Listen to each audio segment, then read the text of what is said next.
There's a war going on in California. In Switchblades, the evolution is as shattering as modern warfare would be to the veteran of the Civil War. Drugs and the battle over distribution rights is one reason for the change. There is a recklessness in today's gang wars that make even the prohibition battles of the 1920s pale by comparison. In LA this weekend, another round of gang arrests and violence. More than 200 officers hit the streets, rounding up more than 100 alleged gang members. As usual, it didn't mean an end to gang violence. They can catch you, but they can't stop you. It only slows you down. Just slows you down.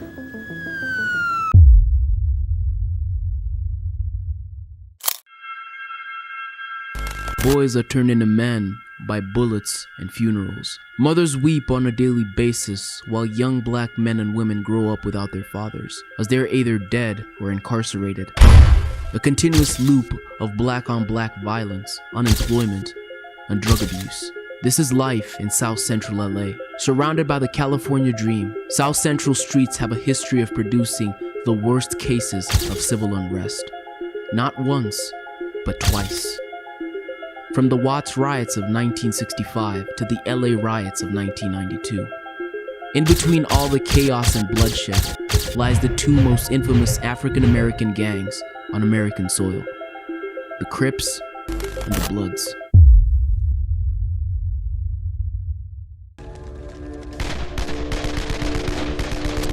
Their 50-year-long feud has turned South Central into a concrete jungle where hunters roam the street waiting to devour their enemies.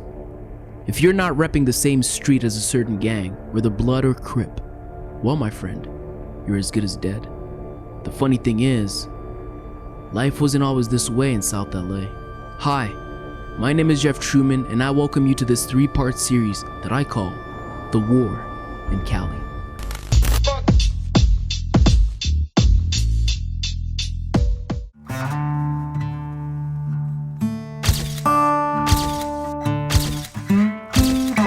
After slavery was abolished in 1865, most African Americans resided in the South.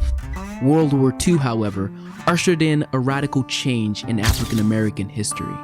African Americans were invited in bulk to work in America's industrial arsenal for democracy. So they helped build tanks, planes, and ships. And between 1940 to 1970, over 4 million African Americans left the South for New York, Chicago, and Los Angeles. For the first time, African Americans were integrated in the American economy and the American dream. They were now making enough money to own lower middle class homes in Los Angeles and get their small slice of the American pie. Los Angeles didn't have strong racial laws where African Americans could only use certain restrooms or sit on certain sides of the bus like the South. However, when it came to real estate, the narrative quickly shifted. There were certain real estate covenants that were put in place to keep blacks in certain areas. This was a way to make sure non-desirable homeowners were kept away from predominantly white neighborhoods, where undesirable homeowners could sometimes mean Latinos, Jews, Asians, but it always meant blacks.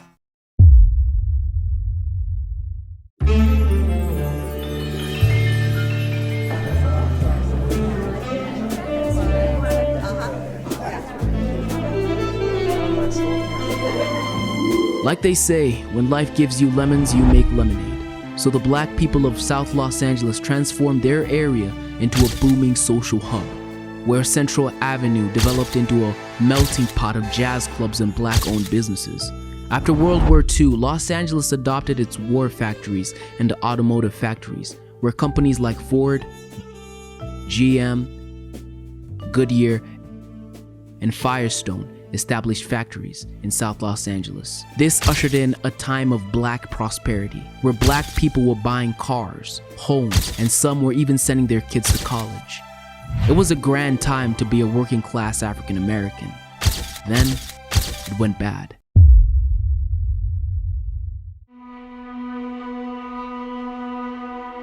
The economy around the late 50s changed and the black community was hit hard. Some people called it a recession and others called it deindustrialization. The economy was basically moving from an industrial economy to an economy based on information, service, and technology.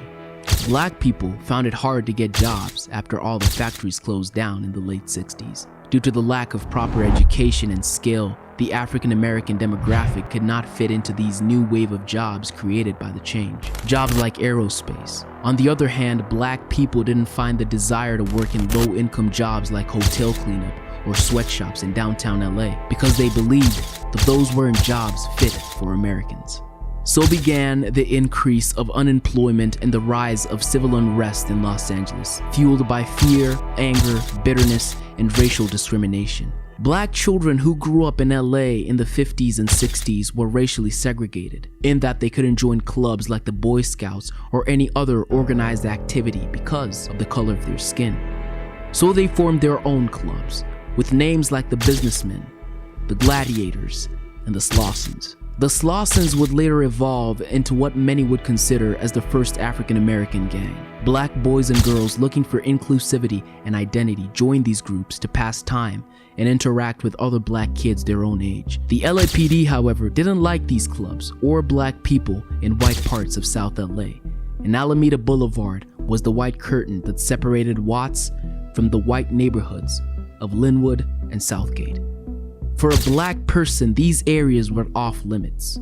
If one dared to cross, the police would quickly harass and push them back to their neighborhoods. These acts fueled a lot of racial tension, from random police checks to black people being looked at as subhuman and hence being treated as such by the community and mostly the LAPD. This made young black people of this era to develop a lot of self-hatred, anger, and resentment towards the cops.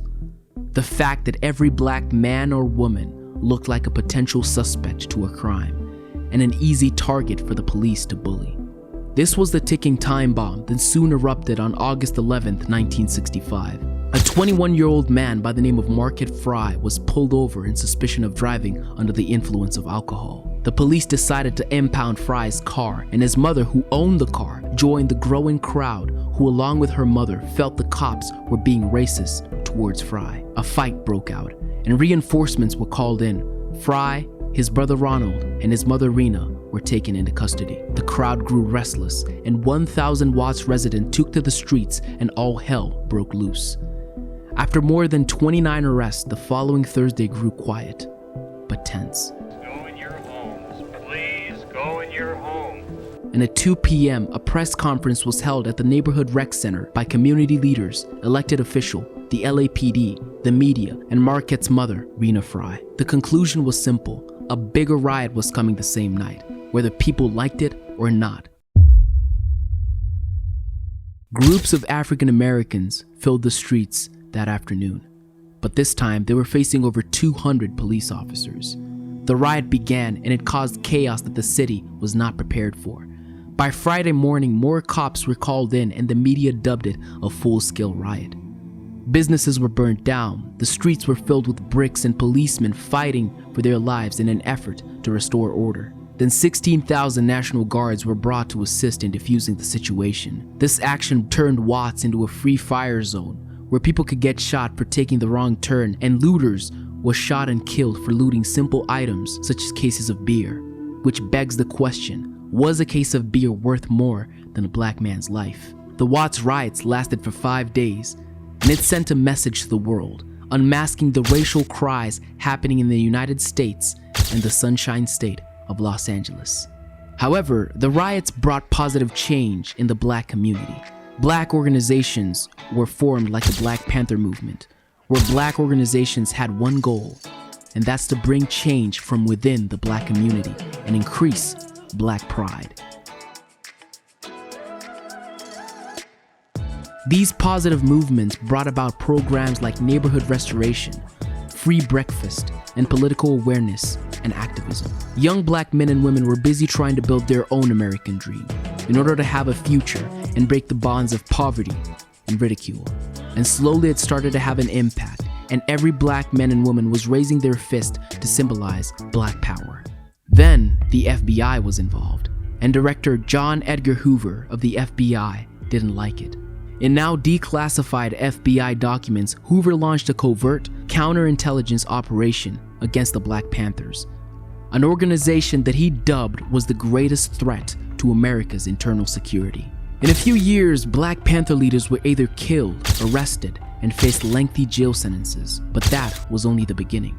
Political activists across the nation were mysteriously assassinated or sent to prison, leaving the Black community in fear and despair. Little did the FBI know that a far more violent and deadly enemy would rise after the Panthers, and they called themselves the Crips.